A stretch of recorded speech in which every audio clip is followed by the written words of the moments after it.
Une halakha par rapport à Hanouka.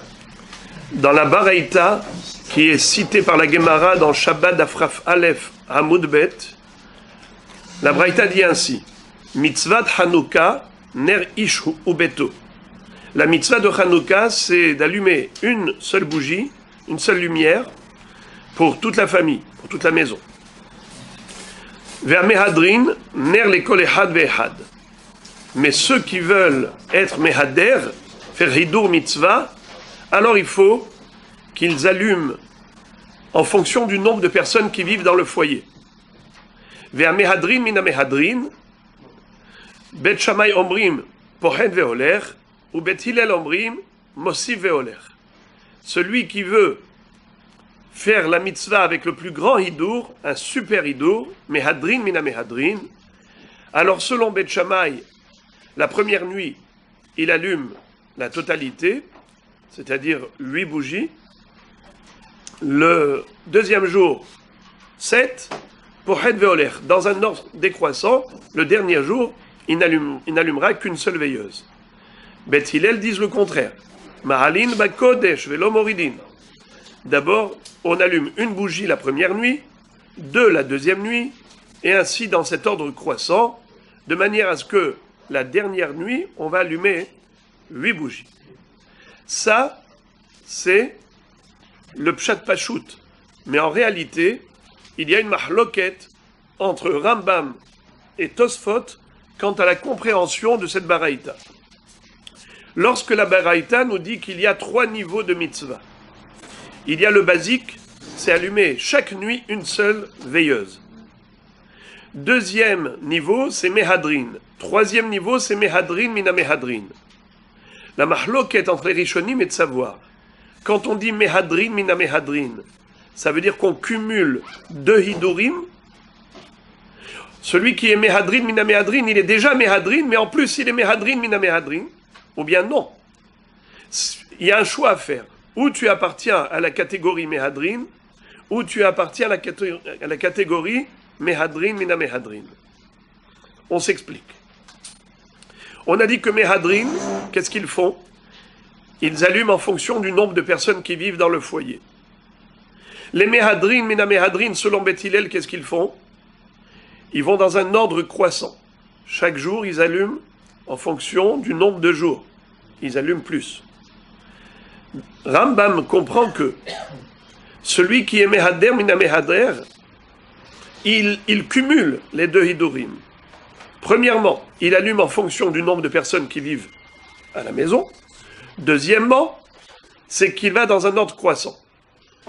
Le Rambam, pour schématiser, il dit la chose suivante. Imaginons qu'il y ait 10 personnes qui vivent dans le foyer. Première nuit, ils vont allumer 10.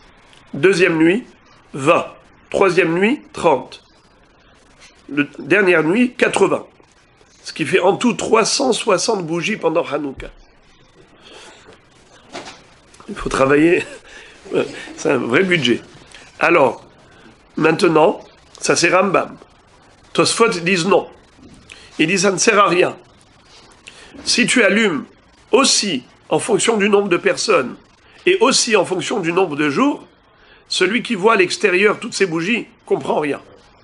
Par exemple, il va voir 16 bougies. Ça veut dire quoi ça? Est-ce que c'est 16 personnes qui vivent dans le foyer? Tous les soirs, il allume 16, ce bonhomme? Peut-être. Ou bien peut-être non. Ils sont que 8 personnes. Ils sont que, aujourd'hui, il n'y a que 2 personnes. On est le 8e jour. Ils allument 16, par exemple. Ça veut dire qu'on n'arrive pas à comprendre qu'est-ce que la personne qui a allumé veut avec toutes ces bougies. C'est la raison pour laquelle il va dire, si on veut en réalité faire les choses bien, il faut choisir. Ou bien on appartient au Mehadrin, ou on appartient au Mehadrin mina Mehadrin.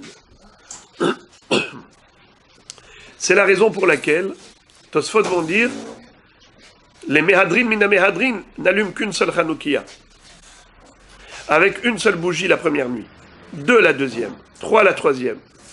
comme on fait. Et bien, pour les Sfaradim, c'est comme ça qu'on est Noreg, comme Tosfot. Et le Shulchan Aruch, étonnamment, le Mechaber a été possèque pour les Séfarades, comme Tosfot. Alors que Tosfot est Ashkenaz.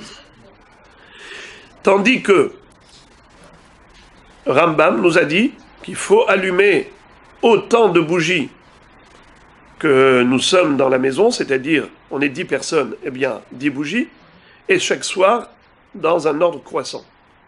Les Ashkenazim, ils font comme Rambam, mais pas totalement comme Rambam. Car d'après Rambam, c'est le Baal HaBayit qui allume. C'est lui qui va allumer par rapport au nombre de personnes qui vivent dans le foyer. Mais les Ashkenazim, qu'est-ce qu'ils font? Comme dit le Rama, chacun allume sa Hanoukia séparément dans un endroit différent.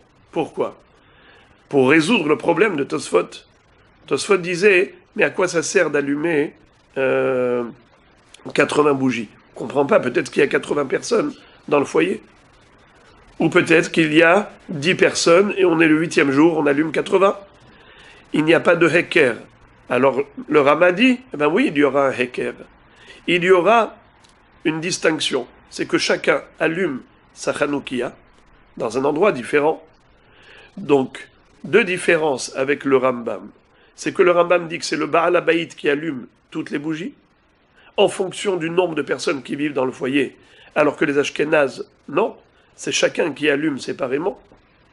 Deuxième différence avec le Rambam, c'est que le Rambam dit qu'on allume, mais dans le même endroit, alors que pour les Ashkénazim, chacun allume sa Hanoukia à part. Et concrètement, nous les Séfarades on fait comme Tosfot, mais les Ashkenazim font comme Rambam, mais ils se déconnectent. C'est-à-dire que c'est pas le Baal HaBayit qui va acquitter tout le monde, chacun se déconnecte du Baal HaBayit. Et chacun il allume avec sa bracha. La question est de savoir également où on allume, à la maison ou à l'extérieur de la maison. Initialement, la mitzvah, c'était d'allumer à l'extérieur de la maison. Mais, depuis qu'il y a eu une sakana, que les goyim ont interdit d'allumer à l'extérieur, alors, depuis ce temps-là, les hachamim ont dit, on allume à l'intérieur de la maison. Lorsqu'on allume à l'intérieur de la maison, on n'a pas besoin de, quelque part, de chercher à publier le miracle à l'extérieur. C'est surtout par rapport à nous. Nous, on veut accomplir la mitzvah. De nos jours, qu'en est-il? Alors, il y a une mahloket. Il y a ceux qui disent que, puisqu'on vit en Israël et on a la liberté d'accomplir les mitzvot, alors il faut refaire comme autrefois, mettre la Hanoukia à l'extérieur. D'autres qui disent que non. Aujourd'hui, le statut de la mitzvah est différent. Aujourd'hui, c'est comme à l'époque de la sakana. On nous interdisait de faire les mitzvot à l'extérieur, alors on faisait à l'intérieur. C'est resté ainsi. De nos jours également, la mitzvah de la Hanoukia, c'est à l'intérieur. Pas besoin de mettre à l'extérieur. Et la halakha les maaseh, le Rav Ovadia Yosef Zatzal, lui, il allumait à l'intérieur. Encore une kula qui découle de cette halakha, est-ce qu'il faut être très très précis par rapport à l'heure de l'allumage? Si on doit allumer par rapport aux gens de l'extérieur, donc il faut être très précis. Pourquoi? Parce que si tu allumes à l'extérieur, une fois que les gens sont rentrés chez eux, après la demi-heure qui suit la sortie des étoiles, ça ne sert plus à rien d'allumer. Pourquoi? Parce que les gens ne sont plus là. Mais si tu allumes à l'intérieur, alors tu as toute la nuit pour allumer. Voyez-vous, à l'époque de la Gemara, lorsque les Hachamim avaient institué la mitzvah de Hanoukia, avant de la Gemara, à l'époque carrément de Hanouka, quand on a institué de faire la mitzvah à l'extérieur, eh bien il fallait que ce soit fait dans la demi-heure. Après la demi-heure, ça ne sert plus à rien. Mais de nos jours, puisqu'on allume à l'intérieur, alors bien sûr que les khatrila, il faut allumer à l'heure. Les khatrila, a priori, il faut allumer dès la sortie des étoiles. Sinon, dans la demi-heure après la sortie des étoiles. Sinon, toute la nuit. De préférence, il faut qu'il y ait des membres de la famille qui soient réveillés. S'il n'y a personne qui n'est réveillé, tout le monde dort. Certains disent qu'il faut réveiller au moins 2 d'entre eux pour qu'il y ait Persuménissa dans la maison. D'autres disent que ce n'est pas la peine de réveiller qui que ce soit, de perturber leur sommeil. C'est comme un célibataire. Il habite tout seul, il allume tout seul. Pas besoin qu'il y ait forcément des personnes présentes au moment de l'allumage.